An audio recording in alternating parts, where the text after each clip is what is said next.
usok, grabing usok guys, hindi basta-basta yung usok niya. So yun ang i-address natin. So magulat kayo bakit nakatupi yan dahil added kasi yan. Pero try natin after, check natin yung after kung ano mangyayari. Sobrang init ito guys, so hindi na ito maandar.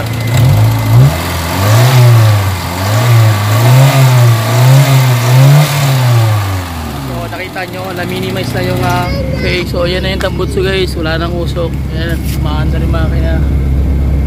So na-minimize na yung usok nya. Okay, so yan na. Papalang araw guys, another client na naman tayo na Kia Pride. So napakaganda, bagong pintura, bagong ano. Okay, so problema mausok. So samahan nyo ko sa basic pointers kung ano yung ating mabibigyan ng remedy o tulong dito sa unit na to. So tara, let's go, let's start, pasok.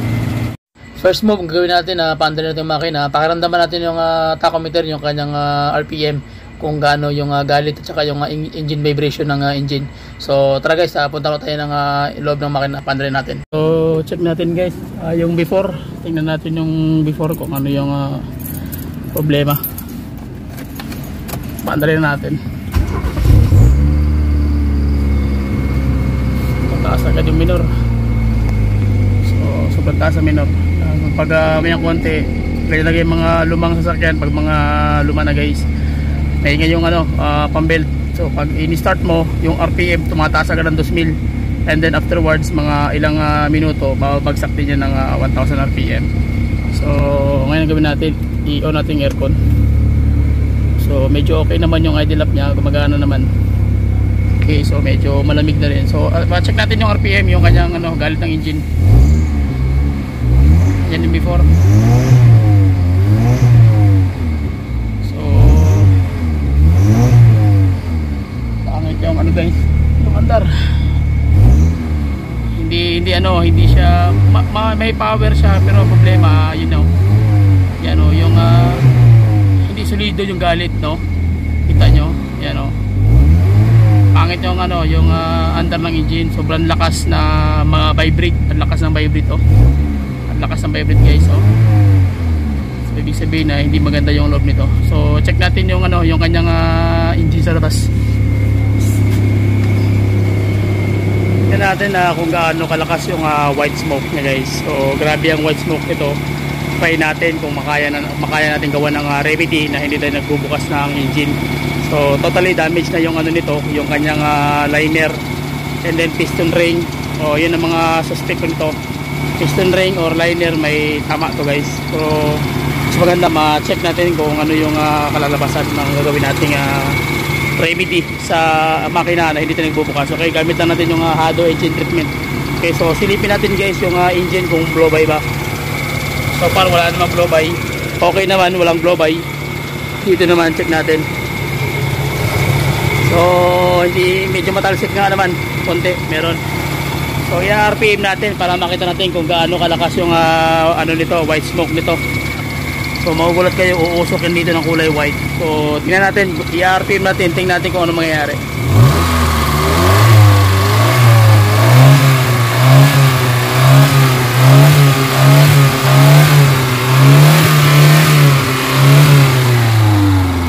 Nyo, usok, grabing usok guys, pati yung likuran.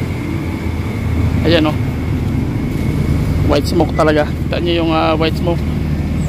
Ayan muusok yan. So hindi basta-basta yung usok nya. So yun ang i-address natin ngayon. Tingnan natin kung makakaya ni Hado engine treatment yan. Okay, so tara,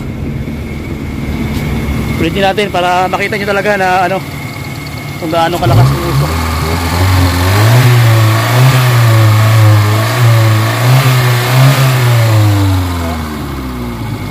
Halos na, hindi na maintindihan kung anong klaseng unit to. Okay, so samahan nyo ko sa simpleng basic pointers tutorials guys. So lagyan na natin ang Hado engine treatment para makita natin kung anong kalalabasan ng ginawa natin.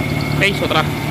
Same procedure pa rin guys, change oil pa rin tayo para bago yung oil, then bago yung oil filter, bago tayo maglalagay ng Hado engine treatment. Okay, so yun ang mga basic pointers guys. Bago kayo maglagay ng Hado engine treatment, sinasuggest ko talaga na mag-change oil po talaga kayo, o kahit wala mang Hado atomic oil, basta bago yung yung oil para mas maganda po yung magiging kalalabasan. Okay? Basic pointers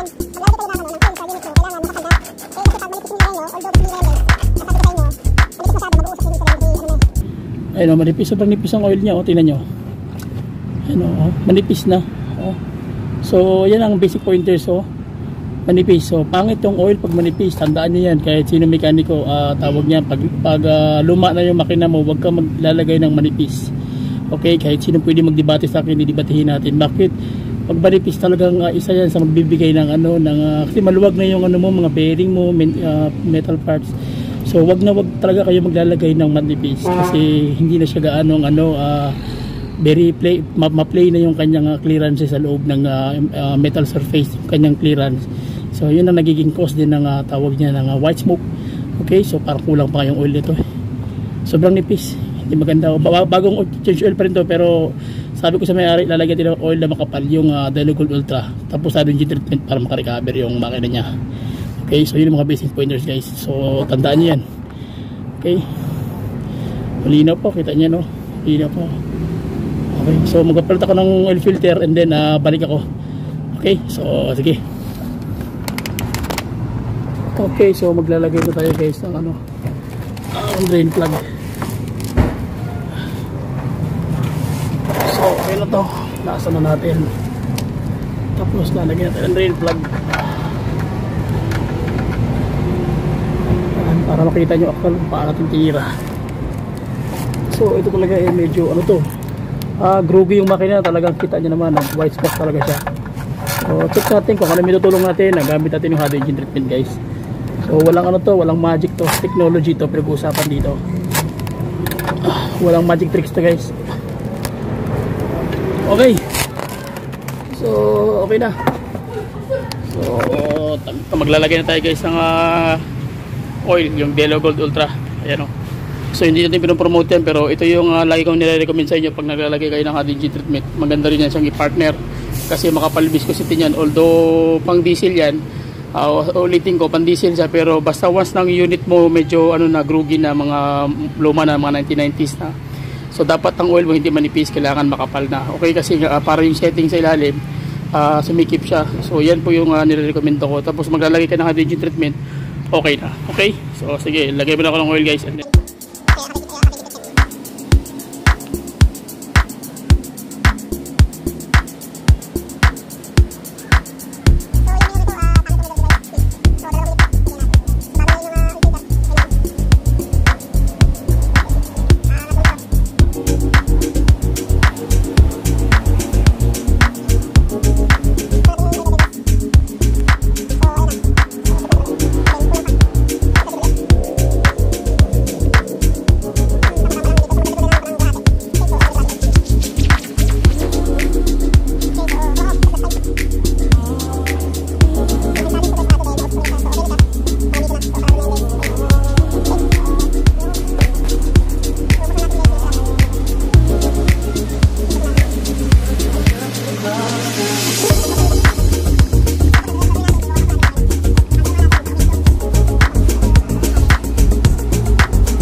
okay, so after natin maglagay ng oil, ang gagawin natin ay warm up natin yung makina, mga 1 minute lang, o minute lang yung engine oil na nilagay natin bago, and then tawag yan sa kantin maglalagay ng isang set na hot engine treatment.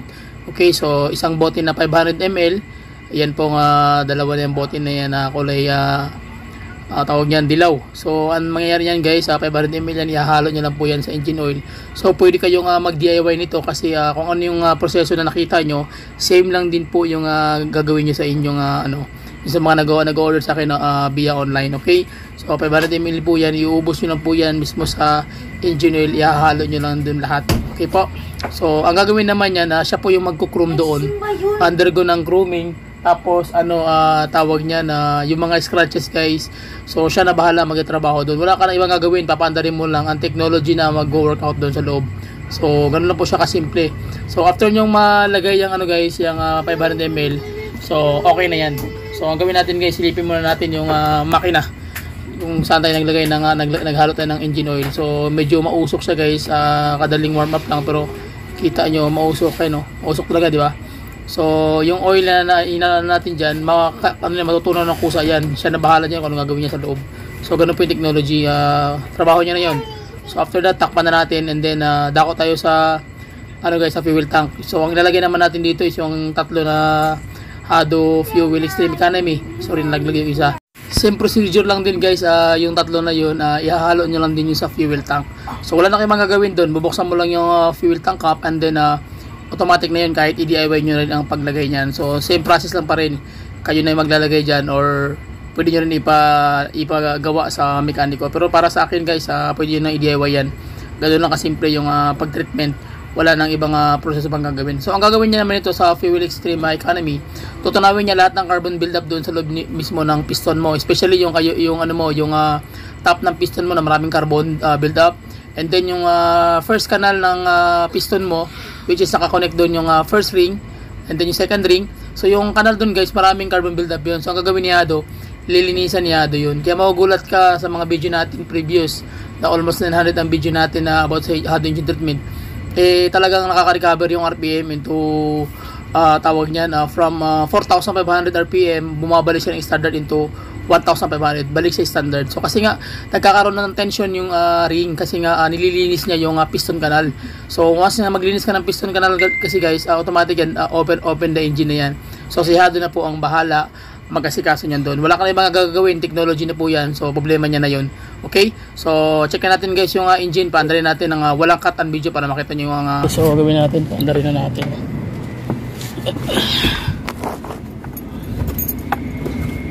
Okay, start. Nasa ganang RPM mo. Yan, tapos aircon tayo. Yun. So normal na yung idle niya. So ito guys, hindi siya masasabi na na 5 to 10 minutes, kasi nga tawag niyan groggy yung makina nito. So almost 1 hour ang kailangan nitong tawag niyan, ipatakbo or ipa-idle lang yung engine at idle normal idle. So nasa mga, pero yung RPM yan, mababalik natin yung yung RPM niya into 1,000. Idle lang, pag napakan natin magre-response talaga yan, magiging back to standard yan, and then yung vibrate nya unti-unting mawawala yun within 5 to 10 minutes. Pero yung white smoke, kailangan talaga nun mga 1 oras or mahigit pa, mga 2 oras. Kailangan mas maganda yung tinatakbo mo na siya ng malayuan, mga 1 oras, 2 oras ang biyahe, walang patid. Mas maganda yun, mas mabilis makarecover, makapasok doon sa piston ring, sa first ring, second ring, and then yung kanyang mga carbon build up doon, matatanggal yun. So ganoon yun, yung magiging effect nun, para mas lalong matanggal yung black smoke, yung white smoke. And then yung piston naman, sa carbon buildup naman doon na nakakalso sa taas, so kaya yung tunawin yun within 2 hours, kasi groggy talaga yung engine. Sobrang laki ng sobrang tawag niyan, white smoke talaga siya. Tapos yung kanyang injector, lilinisan yun ni Hado. Si Hado na maglilinis doon sa kanyang injector. Ang gagawin nun, mula sa fuel pump, diretso sa common rail, papunta doon sa kanyang injector mismo, and then tutunawin niya yung lahat na nakakalso doon sa injector niya na nakabara. Okay, so yun ang magiging ni Hado, na magiging function niya. So yun nga, habang tawag niyan, habang nag-idle tayo, at least makita nyo na hindi tayo nag-cut ng video. Pag after natin maglagay ng Hado engine treatment na 500 ml sa engine, at ihahalo sa engine oil, tapos tatlong bote na 250 ml ihahalo naman na Fuel Extreme Economy, Hado Fuel Extreme Economy, ihahalo naman doon sa fuel tank. And then ang gagawin mo, idle mo lang, wala ka nang ibang gagawin. Hayaan mo na yung Hado magtrabaho sa trabaho niya. So hindi mo na yun problema. Okay, so wala pa tayong mga 5 minutes. So nasa mga 3 to 4 minutes pa tayo guys. So yun nga, ang hakukunin natin dito is yung niya lang, yung kanyang RPM, na bumalik yung kanyang RPM. Okay, pero yung white smoke, check natin kung makakaya agad natin within 10 minutes. Okay, pero pag hindi makaya, magkakatayo ng video, tawag niyan, malalaman natin after 1 hour. So pero check natin yung after kung ano mangyayari. Okay nga, ma-remove natin yung remedy, yung kanyang white smoke. Yun talaga yung problema. Okay, so at least nakita nyo yung yung sistema guys. So check natin yung RPM.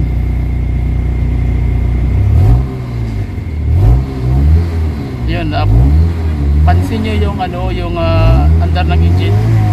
Medyo nag-smooth siya ng 2,000 kanina, nag-weld yan eh. Medyo smooth na yung guys, yung andar ng makina.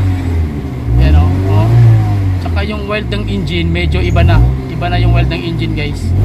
yan o. So wala pa tayong isang oras, sana isang oras to kasi nga groovy yung engine tsaka habulin pa natin yung white smoke mamaya. Titingnan natin kung after nito mahababang oras natin ilalaan. So i-check natin yung white smoke mamaya guys pag matapos tayo mag-idle para doon sa RPM tsaka yung vibrate ng makina, makuha nyo yung vibrate. Hindi na gano'n siya vibrate yung engine guys, tahimik na. Kanina pag ina-RPM natin talagang nagkakalansingan yung ilalim tapos nagbabibrate yung makina, malikot masyado, grabe ka likot. Kita nyo 2,000 parang may turbo. 2,000 parang may turbo, narinig nyo yan. Yung galit niya nasa 2,500 na kanina 4,000 may nagtanong sa akin bakit daw hindi ko raw inaapakan ng 4,000. Alam nyo kasi yung pag inaapakan nyo ng 4,000 to 5,000 RPM yan, yung makina nyo maawa kayo kasi pag yan ang bumigay sa ilalim magkakaroon ng problema yan. Sayang yung yung budget, sayang yung panahon, yung time. So malaking sakit sa ulo. So kaya kami bilang mekaniko, yung mga tunay na mekaniko concerned sa unit, yun po talaga yung totoo yan. Kailangan alam mo yung galit ng makina. Once na magalit ng makina, tama na yung 4,500 kasi kawawa yung unit guys. Kahit hindi atin yan, alam mo naman syempre pag nasira yan, sakit sa ulo. So pakiramdaman nyo buti yung RPM. Responsive na siya. Tingnan nyo yung pa ako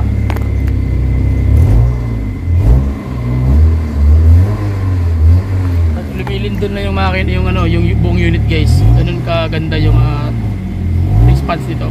Wala ang cut ang video nito para makita nyo talaga. Tsaka pag 2,200 yung niya, tunog niya pino na. Kanina nag-weld diba? Ngayon medyo okay na yung sabog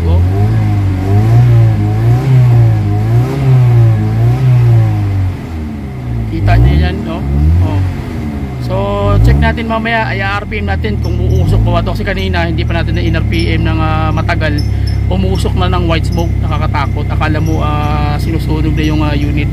Yung naririnig nyo na parang quick dyan na maingay, belt yan. So yun ang nagiging problema dyan guys. Pero yung RPM, yung idle nya malakas na, bilib na ako. Recover yan diba? Nasa 3.5 na, pinakamalakas na galit. Hindi mo na pwedeng i-idle lang malakas. Tingnan nyo yung idle tingnan nyo yung idle hindi mo na kailangan apakan ng todo yan. Pitik-pitik lang so makakatipid ka ng gasolina. Kasi nga yung apak mo hindi na full 100% full throttle na kulang na lang ilusot mo yung paa mo para tumakbo ng malakas. Okay? So pag once na naka-hado engine treatment ka, nakalagay ka sa hado engine oil, tapos yung yung fuel tank mo may hado fuel extreme economy, isang set talaga nilagay mo, ito po yung mararamdaman nyo. Okay? Ganito po yung taga mararamdaman nyo. Walang magic to, talagang technology ito. So matagal na po tayo. Ako po si Docado ng Hado Philippines, ng Jensen ako nakalocate guys. So at the same time nag-vlog din tayo para dagdag na rin sa kaalaman ng iba, na dagdag yung may share yung ating kaalaman. At pinopromote ko talaga yung Hado engine treatment natin na isa po tayo sa nag-formulate nito. Kaya ako ay nagpapasalamat sa Hado Philippines, sa CEO natin si Sir Marco Colimbo at si Ma'am Odette De Leon. Sila po yung aking sinasandalan pagdating sa in terms of Hado industry. So ayan na guys. So ngayon hindi tayo nag-cut ng video, wala pa tayong 1 hour. So ang gagawin natin, i-actual natin, tingnan natin kung uusok ba yung yung makina. Tingnan natin guys, walang putol ng video, mag 10 minutes tayo. So kanina in-idle natin ng saglit, pero grabe na ang usok. Pati doon talaga nag-uusok talaga. Ngayon, check natin, hindi tayo nagpatay ng makina, almost 8 minutes na hindi tayo nagpatay ng makina. Tingnan natin kung anong mangyayari sa usok, kung lalabas na ba yung usok. Pero try natin after. Check natin yung after kung ano mangyayari. Sobrang init na ito guys, so hindi na tumaandar.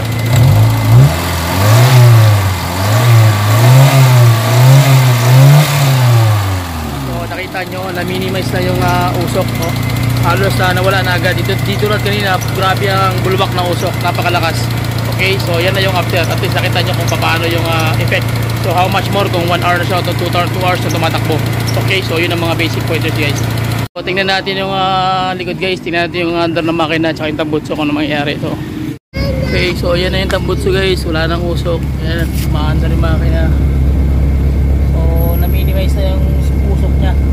Okay, so yan na yung after, wala na yung usok. Okay,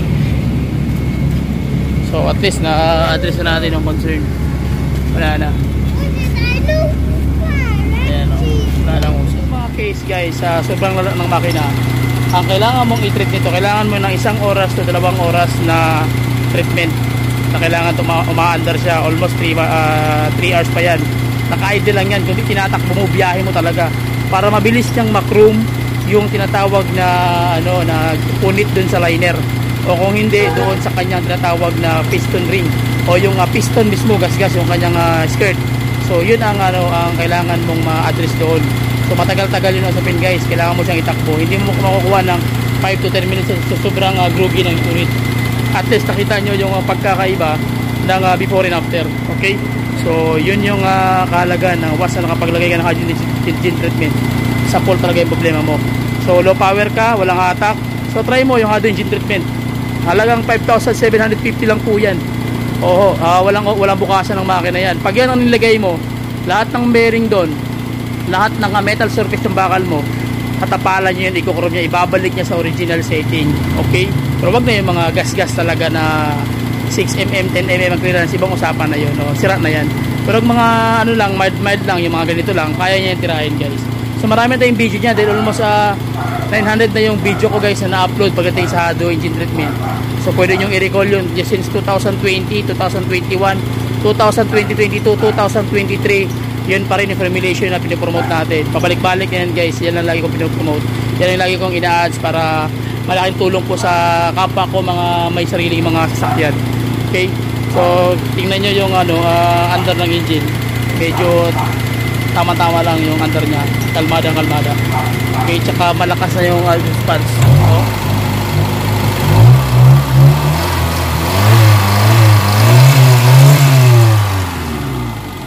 So yung usok nami-minimize na. Okay, so at least nakuha nyo yung basic pointers guys. So kung gusto nyo mag-inquire, magbili, tanong lang kayo, lahat ng tanong sa comment section sasagutin natin yan, kahit anong klaseng tanong yan, kahit ano ba yan, fault code o anong electrical system na problema ng transmission mo, FI mo, tanong mo lang guys, sasagutan natin yan. Pantayin nyo lang yung reply natin, lahat ng mga comment dyan susubukan natin sagutan lahat para maganda po yung ating magiging kalalabasan ng ating comment section. Opo. Okay, so sige, balik tayo guys sa dito. Ayan, so bumalik na yung RPM nya into standard na idle ng RPM is nasa mga almost sa mga 800 ito, 820 o 780. Ayan, so malamig na yung aircon, activate na siya. Okay, so ayan na siya guys. Yun, yan, okay na. So sige, yun lang guys. So maraming salamat. Comment lang kayo sa mga lahat na magtatanong sa akin. Yung FB page ko nandiyan naman sa description guys. Pwede nyo akong tawagan, pwede nyo akong i-chat sa aking FB page, sa ating YouTube channel, FB page na Carsling TV. And then pwede nyo akong tawagan or i-text sa aking number. Ako po yung Hado Technical Technician ng Hado Philippines from Jensan. Ako po si Glenn. So free diagnostic po tayo sa lahat ng mga tanong online. So at least magtanong lang kayo doon and then I will make reply. Okay, so please share my video and then comment lang kayo sa aking comment section and then subscribe. At maraming salamat. Please subscribe to my YouTube channel. Bye bye and God bless. Alright. Okay.